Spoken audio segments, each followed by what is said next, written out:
नमस्ते, मैं doctor Sudip Haldar, senior consultant and department of surgical oncology, Hope and Hill cancer hospital. नमस्ते, मैं doctor Vishal Mukherjee, consultant surgical oncologist, Hope and Hill cancer hospital. आज जो ये महीना है दैट इज़ नवंबर, वो पैंक्रियाटिक कैंसर अवेयरनेस मंथ हिसाब से भी हम जाना जाता है।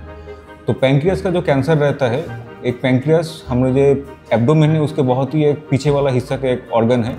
तो डाइजेस्टिव सिस्टम ऐसे बहुत सारा इंपॉर्टेंट काम करते हैं, बट ये पीछे रहते हुए इसका जो मेन जो साइन सिम्टम्स रहता है ये बहुत कम रहता है, सटल चेंजेस होता है जो बहुत ध्यान में नहीं रखते हैं। और उसके लिए मोस्ट ऑफ द पेशेंट हमारे पास जो आते हैं वो थोड़ा सा एडवांस कैंसर लेके आते हैं, क्योंकि ये डायग्नोसिस करना थोड़ा डिफ़िकल्ट भी है। और ये जो सिम्टम रहता है वो सिम्टम थोड़ा नॉर्मल जैसा सिम्टम रहता है, कुछ पेट में दर्द हो रहा है, कुछ डाइजेस्टिव इशू हो रहा है, बट कभी कभी जॉन्डिस भी आता है। तो जॉन्डिस लेके भी पेशेंट आता है। तो वो these are the most common symptoms कि जॉन्डिस, पेन एब्डोमेन, और ये जो पेन रहता है ये पीठे बैक की तरफ जाते हैं। तो ये सारे जो सिम्टम रहते हैं ये बहुत सारे लोग इग्नोर करते हैं, बट आखिर में कुछ सीटी स्कैन वगैरह जो फिर इन्वेस्टिगेशन के बाद ये पता चलता है कि ये पैंक्रियाटिक कैंसर है और ये थोड़ा एडवांस हो चुका है।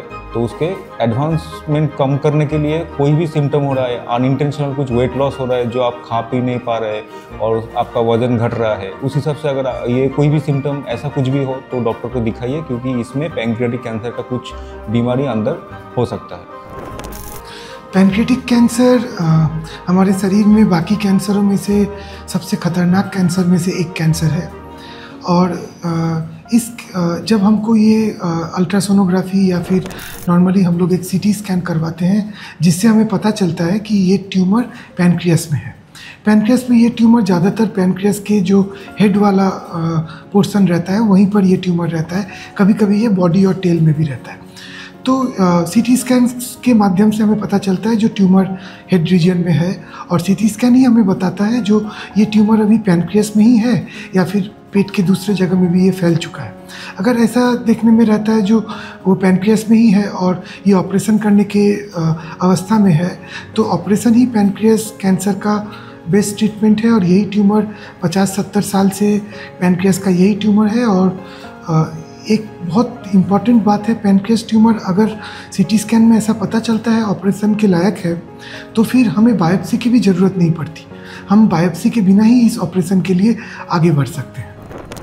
और ये पैंक्रियाटिक कैंसर जो है, जैसे डॉक्टर विशाल ने बताया कि ये काफ़ी चैलेंजिंग है ट्रीटमेंट करने के लिए। कभी कभी ये थोड़ा एडवांस स्टेज में भी आता है, कभी कभी आसपास पे जो नस रहता है, जो वेन वेसल्स रहता है, उसको पकड़ लेते हैं। तो इसमें एक टीम अप्रोच चाहिए होता है। कभी कभी पहले केमोथेरेपी डालना पड़ता है, कभी कभी रेडिएशन भी डालना पड़ता है। ओटी के बाद डेफिनेटली केमोथेरेपी या कभी कभी रेडिएशन भी डालना पड़ सकता है। तो ये जो टीम अप्रोच रहता है, जो मल्टीडिसिप्लिनरी ट्यूमर बोर्ड है, वेरी इंपॉर्टेंट है पेशेंट की डिसीजन मेकिंग के लिए कि हम लोग पहले ऑपरेशन के लिए जाए कि पहले केमोथेरेपी देने के बाद ऑपरेशन में जाते हैं। तो जैसे बताया कि अगर हम लोग सोच रहे हैं कि अपफ्रंट ऑपरेबल है तो बायोप्सी ज़रूरत नहीं है, बट अगर हम लोग सोच रहे हैं कि अपफ्रंट ऑपरेबल नहीं है, ये थोड़ा केमोथेरेपी या रेडिएशन चाहिए होगा, तो उस टाइम डेफिनेटली बायोप्सी चाहिए, क्योंकि विदाउट बायोप्सी केमोथेरेपी रेडियोथेरेपी हम लोग नहीं दे पाएंगे। तो यही है कि पैंक्रियाटिक कैंसर अगर हम लोग अर्ली स्टेज में आता है तो ऑपरेशन के बाद, हाँ ऑपरेशन में कुछ कॉम्प्लिकेशन रहता है, बट वो ऑपरेशन के बाद भी एकमात्र उपाय है जिसमें पूरा तरीके से हम लोग कैंसर को हटा पाते हैं। और पेशेंट को ऑपरेशन के बाद chemotherapy most of the patient को मिलता है। तो यही ट्रीटमेंट है। यही एक चैलेंजिंग सिचुएशन है, ये ऑपरेशन भी बहुत चैलेंजिंग है, बट ये एक बहुत अच्छा उपाय है कि इसमें हम ये कैंसर से बीमारी को हटा सकते हैं। तो कोई भी ऐसा सिम्टम हो रहा है जो, जैसे मैंने बताया कि कोई वजन घट रहा है, कि खाने पीने में दिक्कत हो रहा है, जॉन्डिस हो रहा है, या फिर न्यूली ऑनसेट डायबिटीज़ नहीं था, अभी एज में डायबिटीज़ आ गया है, तो डॉक्टर को दिखाना है। ऐसे नॉट नेसेसरली हार्ड वर्क के पैंक्रियाटिक कैंसर ही होगा, but we have to check it, because अगर हम लोग आगे देखेंगे, अर्ली स्टेज में पकड़ेंगे, तो इसका बीमारी का जो इलाज है वो कर सकता है और पेशेंट अच्छा रह सकता है। और इस पैनक्रियास कैंसर में हमें जो ऑपरेशन के लिए हम करते हैं, उस ऑपरेशन को हम लोग विपल्स ऑपरेशन कहते हैं। ये ऑपरेशन लगभग 5 to 6 आवर्स का ऑपरेशन है। और अभी इतनी दवाइयाँ, इतनी रेडिएशन एडवांस होने के बावजूद अभी तक ये विपल्स ऑपरेशन ही ऑपरेबल पैनक्रियाटिक कैंसर का सबसे बेस्ट ट्रीटमेंट है। ये ऑपरेशन रिस्की ऑपरेशन है। इसमें हम लोग स्टोमक मतलब खाने का थैली, गॉल ब्लैडर, गॉल ब्लैडर का रास्ता जो नाली होता है जिसका हम बाइल डक्ट कहते हैं, स्मॉल इंटेस्टाइन और पैनक्रियास का एक पार्ट, ये लोग पूरा चीज़ हम लोग एक साथ निकालते हैं। और उसके बाद हमें ये पूरे सिस्टम को फिर से नया से तैयार करना पड़ता है, जहाँ पे हमें खाने के रास्ते के साथ हमारा खाने का थैली या फिर जो लीवर से जो बाइल डक्ट आ रहा है उनको जोड़ना, और पैनक्रियास से जो पैनक्रियाटिक जूस आ रहा है उसको भी खाने के रास्ते से जोड़ना। तो ये जोड़ना एवं पहले ऑपरेशन और फिर जोड़ना, ये पूरा ऑपरेशन 6 से 7 घंटे का चलता है। ये ऑपरेशन, ये बड़ा ऑपरेशन है, लेकिन लास्ट 50-60 सालों में इतनी दवाइयों के बावजूद भी अभी तक यही सर्जरी ही इस बीमारी का एकमात्र सॉल्यूशन है, और इसके सहारे पेशेंट कम्प्लीटली कैंसर से क्योर हो सकते हैं।